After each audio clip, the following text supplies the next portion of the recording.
that because we got close to 18 minutes, to 20 minutes. Okay, so we want to prove this identity. They call it establish in this book, but we normally say let's prove the identity. Let's show that the left-hand side reduces to the right-hand side, or the right-hand side reduces to the left, or simplify both and show that they are reduced to the same thing. So which side do you want to start with? Any preferences?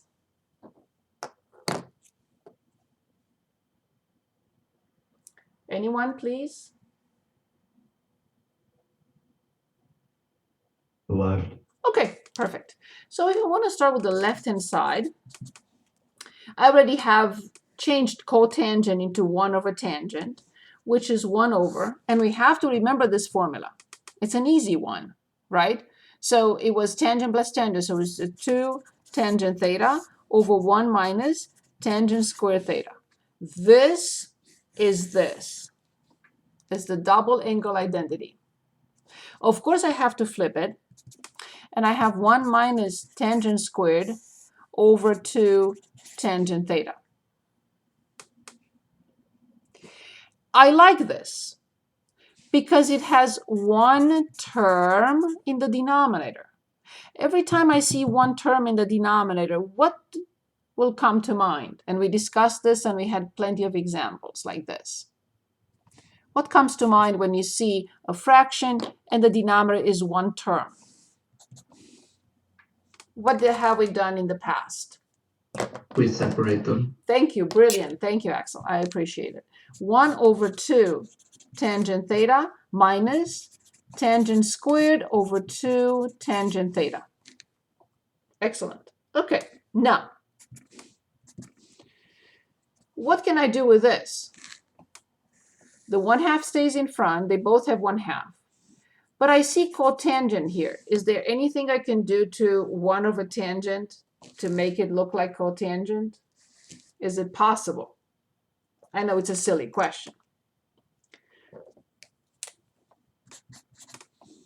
I already know that 1 over tangent equals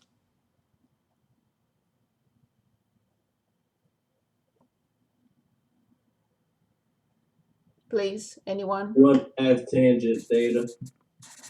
So 1 over tangent is cotangent theta. Perfect. Minus. I can simplify. I simplify the numerator by tangent. I simplify the denominator by tangent, and I get 1/2 tangent theta. And that's exactly what I have here.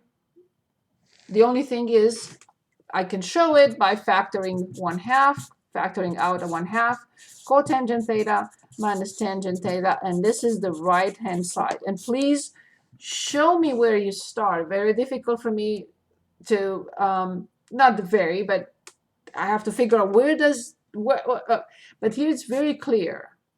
I started from the left-hand side, and I reduced the whole thing to the right-hand side. So it's very easy to follow. Good. Good pick. And let's also pick an identity. I'm sorry, an equation I meant to say. Okay, either an equation from here or an equation from here. You choose from here or from here, 71 through 80. 71 through 80, or from here, 72, 74, 76. 72, 74, 76. You choose. If not, I will.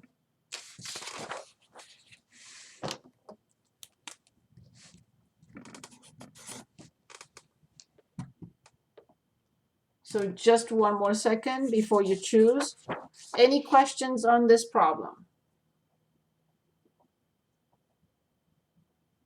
On this identity? Any questions? Okay. So are we going to choose an equation, please? Or you want me to choose? If you trust me, I will choose. But if you don't, you choose. I'm kidding, of course. Anyone would like? Yes, go ahead, please. You can choose. Okay. I would like to choose, if that's the case, I would like to choose this one. Remember, these are not the same function. Yes, in a way, it's cosine, but cosine twice theta has nothing to do with cosine 4 theta. None whatsoever. So let's look at 76, if you allow me to. So this is cosine twice theta plus cosine 4 theta equals 0. Okay. Good. So any suggestions? Something from our past that we used to solve equations?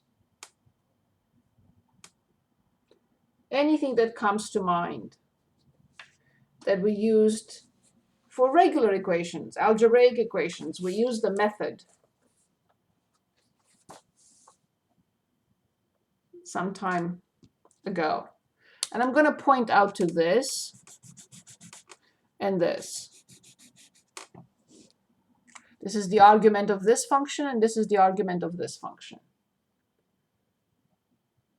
Are they related in any way?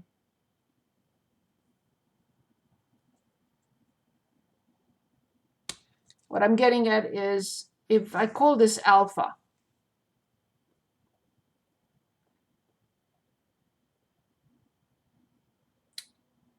and I write cosine alpha, what should I write for the other one?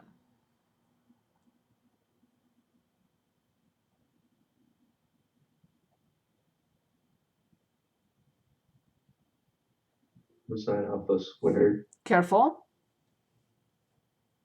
Cosine 2 alpha. Exactly. Cosine 2 alpha. Excellent. So in other words, we use a substitution. We denoted twice alpha, twice theta by alpha. So therefore, twice alpha is 4 theta.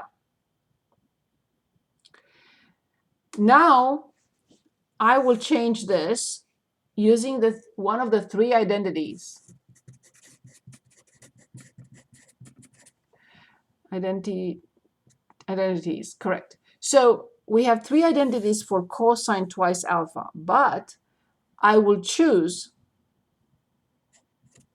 that identity that is related to this.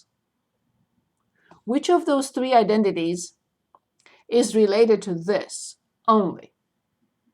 Can anyone tell us how to replace this, or what to replace it by? One of those three identities that cosine twice alpha equals to that is related to this. Can anyone tell us how to proceed?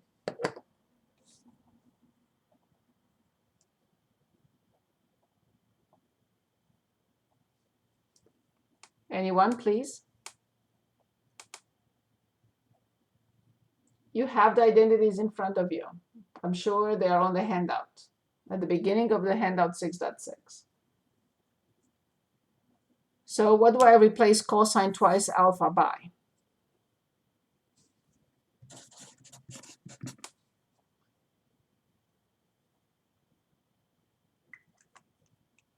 Can anyone help? Please.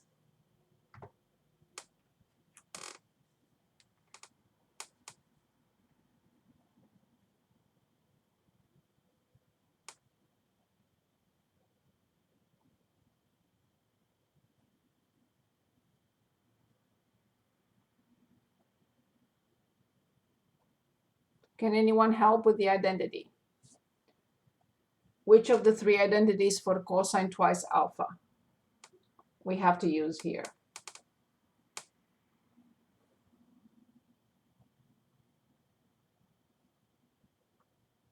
Can anyone help, please? Would it be the addition one? There is no formula for an addition of cosine twice alpha. Would you use 2 cosine squared theta minus 1? Excellent. Indeed, excellent. So let's go back to the handout for a moment. So when you go to this handout at the very top, you have cosine twice theta, this. We developed them in class together. Cosine twice theta, this. Both of them have sine in them. I don't want them. And the third option is cosine twice theta, which is 2 cosine squared theta minus 1. And that's exactly what we needed. Excellent. Thank you, Tam. Good. Now this is quadratic. 2 cosine squared alpha plus cosine alpha minus 1 equals 0. Can anyone give us the factored form? You can use again the substitution if you want, or just give us a factored form for 2 cosine squared plus cosine x minus 1. Can anyone factor this for us, please?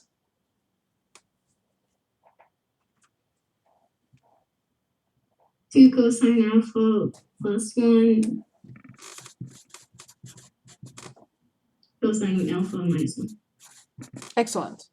2 cosine squared, careful. 2 cosine squared is okay. Negative 2 cosine plus cosine is not okay.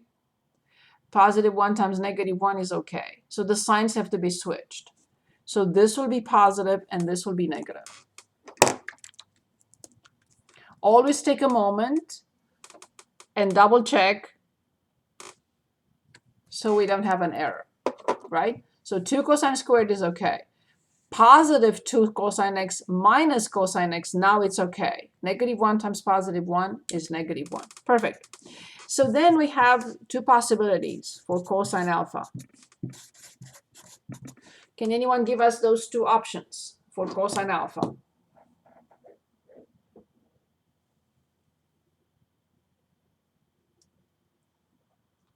Please, anyone? 1/2. Very good. Excellent. -1. Excellent. Perfect. So let's start with 1/2. So cosine is 1/2, this piece, basically, in 2 different situations. This is cosine 1/2. So for this angle and for this angle, both angles have cosine 1/2. So the reference angle must be the same. What angle is the reference angle? So that cosine alpha is 1/2. Pi/3. Excellent. Brilliant. Thank you so much. So then we have 2 options for cosine alpha. Alpha to b and alpha to b. You already told me pi/3. And the other one is 2 pi minus pi/3. 5 pi/3. And this is not enough because we want to solve for theta, not for alpha. We'll come back in a minute. Okay, what about here? Where is cosine -1?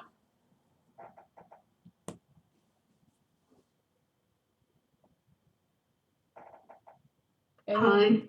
Excellent, very good. Right here at pi. So this is alpha equals pi.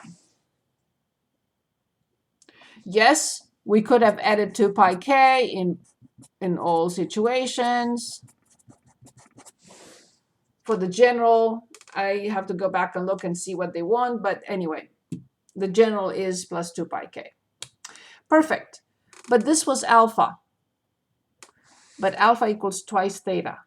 So for each and every one of them, we have to divide by 2 to determine the answer for alpha. I'm sorry, for theta, of course. So pi/6 plus pi k, 5 pi/6 plus pi k, and theta equals pi/2 plus pi k. So this is the general situation for this particular equation. Any questions? Any questions on the procedure or substitution or anything? Is there any question? Or is it clear?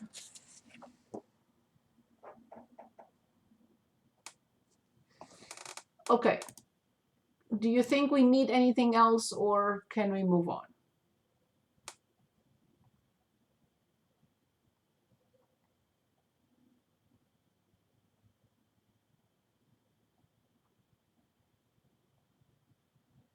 Do we need anything else or can we move on?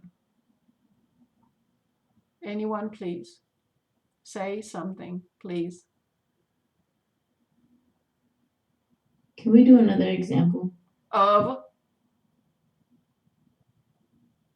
what? 78. Very good. So let's look at 78. I wasn't sure whether you wanted equations or identities. Very good. So we have cosine twice theta plus 5 cosine theta plus 3 equals 0. Perfect. Okay. I see cosine here. I know I have 3 options for this. Which option will I pick?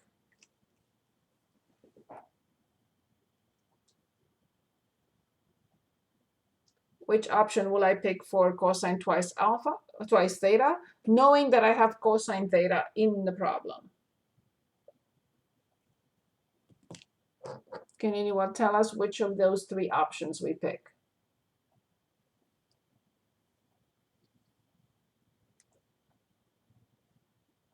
Anyone?